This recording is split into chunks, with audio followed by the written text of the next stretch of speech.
When I first met him, it felt like gravity had finally pulled two lost planets together. You know that rush, the kind that makes your stomach flip and your chest feel too small for your heart. He made me laugh easily, like we'd known each other forever. He noticed things no one else did. The way I tucked my hair behind my ear when I was nervous, the way I got quiet when I was deep in thought. He'd text me, "Thinking about you," before I even had the chance to miss him. From the start, everything felt cinematic. Nights that stretched into 3 a.m. conversations. Long drives with his hand resting over mine. Playlists, he said, reminded him of me. He talked about fate, how he never believed in soulmates until now, and I wanted to believe that. God, I did, because who doesn't want to be chosen that deeply? It was fast, dizzying fast. By the second week, he was calling me home. By the third, he'd met my friends. And by the fourth, I couldn't imagine a day without him. My life, which had once been wide and colorful, started to revolve around this one person. But I didn't see it as losing balance. I thought it was love. He'd say things like, "You're different from anyone I've ever met," or "I feel like I've known you forever." And every time he said it, it was like an invisible thread pulling me closer. I didn't notice how quickly that thread was becoming a leash. The first time he got upset was over something small, a text I didn't reply to fast enough. I was at work, busy, and when I finally called him back, he was quiet. Not angry, just cold, distant. I apologized, over and over, told him I didn't mean to make him feel ignored. He said, "It's okay, I just care too much. I get scared of losing you." And I melted, because in my mind, that wasn't controlling. It was romantic. He loved me so much that it hurt him. Looking back now, that was the first red flag. Intensity that burned too bright, too soon. But at the time, it didn't feel dangerous. It felt flattering. It felt like proof that I was finally enough for someone. He made me feel like I was his entire world, and that's intoxicating. Until you realize it means there's no room left for your own. I started skipping dinners with friends, canceling plans, saying no to things I loved because I didn't want him to feel left out. If he seemed disappointed, I'd drop everything to make it right. I called it compromise. But it wasn't. It was conditioning. There were moments when something inside me would whisper, "This feels off." But I'd silence it. I'd tell myself I was lucky, that people spend their whole lives searching for this kind of connection. I convinced myself that every intense relationship had ups and downs, that the fire was worth the burns. He had this way of apologizing that made me feel guilty for being upset. If I got quiet, he'd pull me close and whisper, "I'm sorry, I just love you too much. You have no idea what you mean to me." And I'd believe him, every single time. Soon, I was no longer asking myself what I wanted. I was asking, what will make him happy? That's the thing about toxic love. It doesn't break you overnight. It's a slow erosion, a gradual fading of your voice, your boundaries, your self-worth. Until one day, you realize you're apologizing for things you didn't even do. He always said he loved how strong I was. But every time I tried to stand up for myself, he'd twist it. "You're being dramatic. You're overthinking again. You always have to be right." I stopped fighting back. Stopped asking questions. I thought keeping the peace was the same as keeping the love. But peace built on silence isn't peace at all. It's surrender. Still, I stayed. Because he was charming when he wanted to be. Because the good moments felt so good, they made me doubt the bad ones. Because I thought love was supposed to be hard work. And maybe that's the hardest truth to admit now. The beginning wasn't perfect by accident. It was designed to be. He made me feel chosen, needed, adored. Also, I'd never question what came next. The intensity, the possessiveness, the quiet rewiring of my mind. It didn't start as manipulation. It started as magic. That's the illusion no one warns you about. Toxic relationships don't start with cruelty. They start with connection so powerful it blinds you. And by the time you start to notice the cracks, you're already too deep to see the danger. Because the truth is, the first red flag never looks red. It looks like love. It didn't happen all at once. That's what made it so hard to see. The shift was slow, quiet enough that it felt normal. One moment we were laughing at 2 a.m., and the next I was defending why I hadn't texted back fast enough. The first time he questioned me, it almost sounded sweet. "Who were you with?" he asked, half smiling, voice calm. I laughed it off. Told him I was with coworkers. But then his expression changed, almost imperceptibly. "You could have told me," he said. "I just worry about you." That one sentence carried a weight I didn't understand yet. Worry disguised as control, concern disguised as ownership. Soon, the questions multiplied. Why didn't you pick up? Who liked your picture? Why are you following him? Every question framed as care. Every doubt painted as love. And I didn't want to lose him, so I started changing. I deleted old photos. Stopped posting as much. Reassured him constantly. "It's just a friend. I'm not interested in anyone else. You're the only one I want." At first, he'd nod, thank me, kiss my forehead. But eventually, no answer was ever good enough. It was like playing an endless game with shifting rules. One where I didn't know how to win, only how not to lose. He started making small comments that stuck with me longer than they should have. "You talk too much when we're with people. That dress doesn't suit you. Your friends don't really get us." Each sentence was small, almost forgettable on its own. But together, they rewrote me. I began shrinking myself to fit inside his comfort zone. Laughing less, thinking twice before speaking, dressing the way he liked, saying what he wanted to hear. And the scary part? He never asked me to. I just learned the pattern. That peace only came when I made myself smaller. That's the thing about manipulation. It doesn't always come with shouting or threats. Sometimes, it comes with quiet sighs and disappointed glances. The kind that make you want to fix yourself before you're even told to. He'd say things like, "You know I only get upset because I love you so much." And I'd swallow the guilt like medicine. I believed him, because believing him was easier than admitting I was being controlled. That's red flag number 2. Jealousy, disguised as love. Control, disguised as care. He didn't even have to ask anymore. I did it automatically. I started to think of my friendships as threats to our relationship. And that's how it works. Not through force, but through subtle rewiring. Every time I tried to talk about how I felt, he'd twist it. "You're imagining things. You're too sensitive. Why are you always trying to start an argument?" After a while, I stopped trying. That's red flag number 3, when you start questioning your own reality. I remember one night vividly. I was getting ready to go out for dinner with friends I hadn't seen in months. I'd done my hair, put on a dress I loved, and felt like myself for the first time in weeks. He looked at me from the couch and said, "You're really wearing that?" He smiled after, a casual smile, like it was a joke. But it wasn't funny. I felt my stomach drop. I changed. Not because he told me to, but because I didn't want another quiet argument later. That was the moment I realized how control doesn't always look like commands. Sometimes it's just a look, a tone, an unspoken consequence. I became addicted to keeping him happy. His approval was my oxygen. When he was warm, I felt alive. When he was distant, I felt worthless. That's how toxic love traps you, through reward and withdrawal. He'd disappear for hours, not answer my messages, then reappear like nothing happened. And when I asked where he'd been, he'd smile and say, "You're overthinking again." I'd end up apologizing for even asking. This is how your boundaries slowly erode, one "I'm sorry" at a time. He started keeping score. Remember when I stayed home because you wanted me to? Remember when I forgave you? Love became a transaction, a series of emotional debts I could never repay. And I thought it was normal. I told myself every couple fights that it's okay to lose parts of yourself when you love someone deeply. But real love doesn't demand pieces of you. It holds space for all of them. I was too blind to see it then. Because I didn't want to see it. Because seeing it meant admitting I'd built my world around someone who was slowly destroying it. Every time he hurt me, I forgave him faster than he apologized. Because the idea of losing him terrified me more than the pain of keeping him. Looking back now, that was the turning point. The moment I stopped being his partner and became his mirror. Reflecting whatever he wanted to see, even if it meant erasing myself completely. That's the cruel truth about toxic relationships. They don't break you in one blow. They chip away at you until you forget what being whole ever felt like. And I didn't know it then, but I was already halfway gone. There's a strange moment in every toxic relationship when you stop realizing you're trapped, because the cage becomes comfortable. You decorate it, justify it, call it home. That's where I was. I didn't see myself as a victim. I saw myself as devoted. I wasn't controlled. I was in love. That's the story I told myself every day. The changes were invisible at first. I stopped wearing lipstick because he once said, "You look better natural." I laughed less because he said my laugh was too loud. I started asking permission for things I used to do freely. "Hey, is it okay if I go out with my cousin?" As if I needed approval for my own life. He never explicitly said no. He didn't have to. His silence did the job. That heavy pause, the shift in his eyes, the disappointment in his tone. I'd cancel plans on my own because I already knew what would follow if I didn't. That's the thing about emotional control. It doesn't shout, it whispers. It convinces you that you're doing the right thing, that you're the one choosing this. But in reality, the choice has already been made for you. I began censoring myself in real time.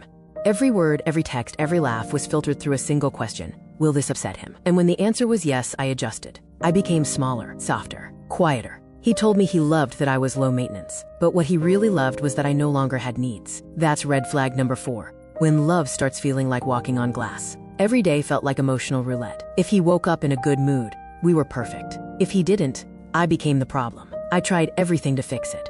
Cooking his favorite meal, leaving notes, staying silent when he snapped. I kept hoping that if I loved him right, he'd go back to the person I met. But that person wasn't coming back. He was never real to begin with. He started rewriting my memories. If I brought up something hurtful he'd shake his head and say, "That never happened." Or worse, "You're remembering it wrong." At first I'd argue, but after enough of those moments, I started doubting myself. I'd think, maybe he's right. Maybe I am too sensitive. Maybe I did overreact. That's how gaslighting works. It makes you believe that your emotions are the enemy. It got to a point where I stopped trusting my own mind. I'd apologize for things I didn't do. I'd cry quietly in the bathroom, then walk out smiling like everything was fine. I remember one night in particular. I was sitting on the bathroom floor, staring at my reflection in the mirror, my eyes swollen from holding back tears. And this thought hit me like a wave. I'm not allowed to feel anymore. But instead of leaving, I doubled down. I thought maybe if I changed more, loved harder, stayed quieter, he'd finally see me again. That's the paradox. You try to fix the relationship by erasing yourself, not realizing that's exactly what keeps you trapped. He had this way of forgiving me that always left me feeling indebted. I know you didn't mean to upset me, he'd say, right after making me feel like I'd committed a crime. That forgiveness became a leash. Every time he forgave me, I owed him more obedience. And I kept paying in silence. I stopped recognizing my reflection. My world had shrunk down to a single person, and his moods determined my worth. If he was happy, I could breathe. If he wasn't, I spent the entire day trying to fix it. That's red flag number 5, when peace depends entirely on their approval. That's how control works. It makes you believe you're complicit in your own suffering. One night, as I lay beside him, staring at the ceiling, I realized something that terrified me. I wasn't in love anymore. I was surviving him, and that's when I knew I wasn't in a relationship. I was in a prison I'd helped build, one apology at a time. But even then, I wasn't ready to leave. Because when you've built your identity around someone's approval, freedom doesn't feel safe yet. It feels like failure, and I wasn't ready to fail. Not yet. There's a moment in every toxic relationship when the mask finally slips, not because the other person changes, but because you finally see clearly. For me, it wasn't a fight. It wasn't a betrayal. It was something much smaller, and somehow much louder. It was a Sunday. We were out with friends, sitting around a table at a small cafe. Everything felt normal at first. Laughter, light conversation, the kind of fake happiness that's easy to perform when you've had practice. Then, out of nowhere, he made a joke. It was about me, a private thing I'd told him months ago when I was vulnerable, something that had once made me cry. And now, it was punchline material. Everyone laughed. Even I laughed. That fake, short, controlled kind of laugh you give when you feel like you've been punched in the stomach, but you're too embarrassed to react. When we got home, I wanted to bring it up, to tell him how much it hurt. But the second I opened my mouth, he sighed and said, "You're so sensitive. I can't even joke with you anymore." And that was it. End of discussion. I apologized again for being too emotional, but something inside me cracked that day. Not loudly, quietly, like the sound of glass under pressure, subtle, but irreversible. That night, I couldn't sleep. I kept replaying the scene in my head, the laughter, his smirk, the way everyone looked at me. It hit me that I was living a double life, one where I pretended everything was fine, and one where I felt invisible inside my own relationship. I started remembering things. The first red flag, the first silence, the first time I changed myself just to keep him calm. It was like watching a highlight reel of my own disappearance. And here's the truth I'd been avoiding. He wasn't going to change. Because why would he? I'd already proven I'd stay no matter how much it hurt. That realization felt like freefall. My body ached from holding in years of tension. I cried quietly in the dark. Not because I missed him, but because I missed me. The version of me who used to laugh too loud, wear red lipstick, speak her mind without rehearsing her words first. That was red flag number 6, when you start mourning yourself while you're still in the relationship. Over the next few weeks, I began pulling away, not physically, but emotionally. I stopped explaining myself. I stopped defending my choices. I started saying less, feeling less, being less. I thought that would make things easier. But the less I gave, the more he took. He noticed. "You've been distant lately," he said one night, wrapping his arms around me from behind. His voice was soft, familiar, intoxicating. I almost melted, but then I heard it. That undertone of control hidden beneath affection. I didn't answer. He turned me around and looked at me with a smile that didn't reach his eyes. "You're not thinking of leaving me, are you?" I laughed it off, but my stomach turned. It wasn't a question. It was a warning. That night I realized something terrifying. He didn't love me. He owned me. Or at least, he thought he did. It's strange. The moment you finally admit the truth isn't empowering right away. It's paralyzing. You see everything clearly. And it hurts more than the lies ever did. Because the truth demands action, and I wasn't ready to act yet. So I pretended. I kept playing the role, the loving girlfriend, the peacemaker, the understanding one. But inside, I was planning my exit. Quietly, secretly, carefully. I started saving small amounts of money. Started reconnecting with people I'd pushed away. I even got a second phone, just to have something of my own again. It wasn't about running away yet. It was about remembering I could. Then one night, we were watching a movie. Something romantic, I think. He fell asleep on the couch, his arm around me. I remember staring at the TV, realizing that I wasn't scared of him anymore. I was scared of who I'd become with him. That's when I knew I was done. It didn't feel dramatic. It felt calm, like the quiet before sunrise. The next morning, I woke up before him, packed a small bag, and stood at the door. My hands were shaking. I kept thinking, what if he wakes up? What if he stops me? But he didn't. He kept sleeping, peaceful, unaware, like someone who never expected consequences. I left the key on the table and walked out. No goodbye note, no last text. Just the sound of my own footsteps and a heartbeat that didn't know whether to race or rest. The air outside felt heavy, but alive. For the first time in years, I could hear my own thoughts. I drove without a destination, just away. That was my breaking point. Not explosive, not loud, just quiet rebellion after years of silence. And as the city disappeared in my rearview mirror, I whispered the first true thing I'd said in a long time. I'm free. I didn't know where I was going. I didn't know what healing looked like. But I knew one thing for sure. I was never going back. Because once you taste freedom, even in its rawest, loneliest form, you realize something powerful. It's not leaving that breaks you. It's staying when you already know you should have gone. Leaving him wasn't the end of the story. It was the beginning of withdrawal. Because that's what toxic love really is, an addiction. And when you finally walk away, your body doesn't celebrate. It shakes. It craves the chaos. It misses the highs, even when it knows they came with pain. The first night away, I couldn't sleep. The bed felt too big, the silence, too loud. I kept checking my phone, half hoping he'd text, half praying he wouldn't. My heart raced every time I heard a notification. Even though I knew it was probably nothing, part of me was still waiting for him to notice I was gone. Waiting for the I'm sorry that would make everything better again. But it never came. Instead, there was emptiness. And that's something no one tells you about. How quiet healing feels after chaos. When you've spent years being defined by someone else's moods, peace feels unnatural. It's not relief. It's confusion. The first few days were a blur. I'd wake up and forget where I was. I'd reach for my phone, like muscle memory, to check if he was okay. Like it was still my job to manage his emotions. Then it would hit me. I was free. But freedom didn't feel like joy. It felt like grief. I grieved the version of me that believed love meant endurance. I grieved the time I'd never get back. I even grieved him, the illusion of who I thought he was. Because he wasn't a villain in my eyes yet. He was still the boy who made me laugh, who held me when I cried, who told me I was the only one. That's what makes it so cruel. You don't miss the abuser. You miss the fantasy. For weeks, I tried to convince myself I'd done the right thing. But healing doesn't come with a neon sign that says, you made the right choice. Instead, it whispers in moments of stillness. Like when you make coffee without fear, when you smile at your reflection again, when you stop bracing yourself every time your phone lights up. But before those moments, there's the storm. I cried a lot. The kind of crying that comes from your stomach, not your eyes. I hated that I still wanted him. I hated that my brain kept replaying our good memories like a broken movie reel. Every I love you echoed like a ghost. There were nights I almost texted him.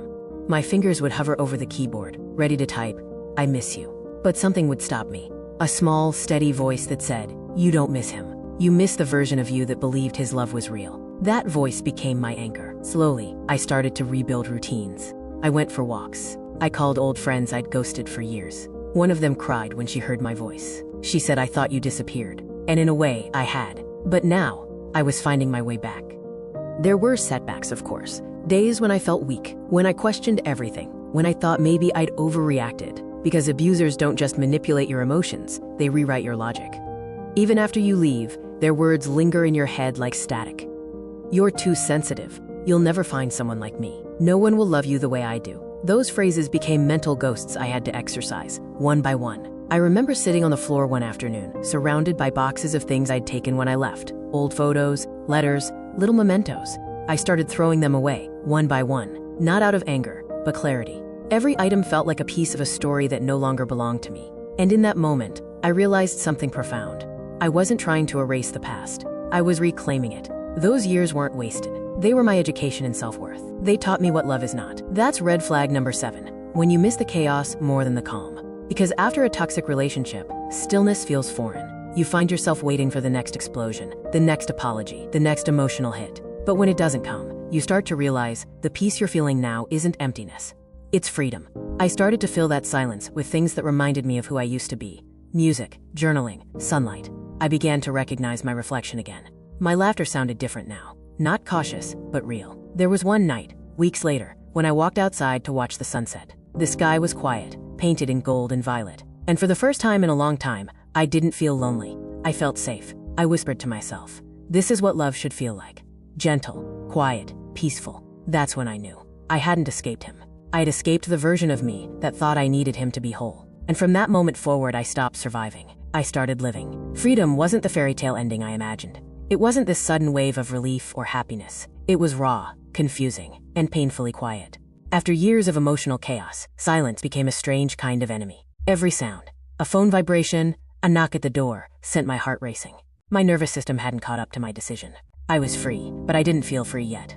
The first few weeks were survival. I moved through each day like I was learning to walk again. Slowly, unsteadily, scared to fall back. I'd catch myself doing things that made no sense anymore. Apologizing out loud for dropping something, checking my phone before speaking, hesitating before making small decisions. That's what emotional conditioning does. It lingers long after the person is gone. There were mornings I woke up panicking, reaching for my phone to check if he was angry. Then I'd remember, he wasn't there to be angry anymore. That realization should have brought peace. Instead, it brought tears, because the truth hit me hard. I didn't just lose him. I lost the version of me who existed before him, and I didn't know how to get her back. I'd scroll through old pictures sometimes, trying to see the difference. My smile back then looked brighter, fuller, unguarded. Now, every time I smiled, it felt like I was performing, pretending I was okay when I wasn't. Friends would say, "You did the right thing," and I'd nod. But inside I was screaming, "Then why do I feel worse?" That's when I learned something about trauma bonds. They don't break just because you leave. You still crave the validation of the person who hurt you. You still want them to acknowledge your pain, to say, "You were right." But closure never comes from them. It comes from you. And that's the hardest kind of healing, the one that doesn't depend on anyone else. For a long time, I confused missing him with missing love. I'd think about our good moments, the inside jokes, the late night drives, the small gestures that once felt like magic. But when I looked closer, I realized I didn't miss him. I missed who I was when I still believed in love. He didn't give me that. I did. I was the one who showed up, who tried, who loved deeply. And I could do that again, for myself this time. There were small turning points. The first time I laughed without guilt. The first time I listened to music we used to share and didn't cry. The first time I walked past a place we used to go and didn't feel like running. Healing wasn't a single moment. It was a collection of them, stitched together quietly, almost imperceptibly. But there were dark days too. Nights when loneliness crept in like smoke, whispering that maybe I overreacted, that maybe I should have stayed. That's the dangerous part of healing. Your mind romanticizes what your body remembers as pain. But every time I started doubting myself, I'd ask one question. Would the version of me back then be proud of who I'm becoming now? And slowly the answer became yes. I started journaling, writing down every memory that hurt, every lie I believed, every apology I never got. It wasn't for him. It was for me. I needed to see it on paper, the story I'd been living in denial of. Because once you put truth into words, it stops owning you. One night, I read a line I'd written weeks earlier. He made me feel like I was too much. And it hit me. I was never too much. He was too little. Too little honesty, too little empathy, too little courage to love me the way I deserved. That realization didn't erase the pain, but it shifted it. It gave me power again. That's when I began setting boundaries. Not just with others, with myself. I stopped explaining my worth, stopped chasing validation, stopped believing love meant sacrifice. I started saying no, without guilt, yes, without fear, and enough, without apology. Healing isn't glamorous. It's messy. It's crying in your car. It's deleting messages you never sent. It's forgiving yourself for staying too long, and then forgiving yourself again for still missing them. But little by little, I started breathing again. Real, full breaths. And with every breath, I realized something simple but life-changing. He didn't break me. He revealed the parts of me that were never meant to be small. That's the truth. No one tells you. The aftermath isn't about forgetting what happened. It's about remembering who you were before it did.